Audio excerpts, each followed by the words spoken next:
এই আলোচনার যে আমরা মোটামুটি একমত হয়েছি যে বিষয়গুলোতে, সেই বিষয়গুলো আমি আপনাদেরকে পড়ে শোনাচ্ছি।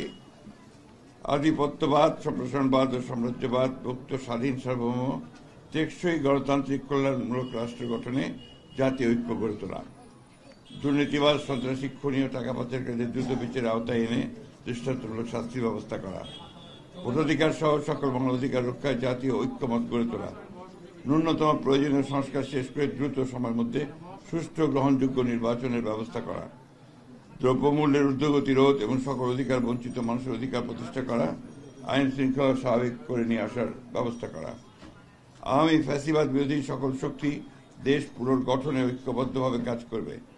ফ্যাসিবাদ বিরোধী শক্তিগুলো আগামী একে অপরের বিরুদ্ধে আঘাত করে কথা বলবে না। আগামীতে যাতে আমেরিকার মতো আর কোনো ফ্যাসিবাদী শক্তি ক্ষমতায় আসতে না পারে সে ব্যাপারে আমরা রাজনৈতিকভাবে ঐক্যবদ্ধ থাকব। ইসলামী শরিয়া বিরোধী কোনো সিদ্ধান্ত নেওয়া হবে না এবং ইসলাম বিরোধী কোনো কথা কেউ বলবে না। প্রশাসনে এখন বিদ্যমান আওয়ামী ফ্যাসিবাদের দোষরদের দ্রুত অপসারণ করা।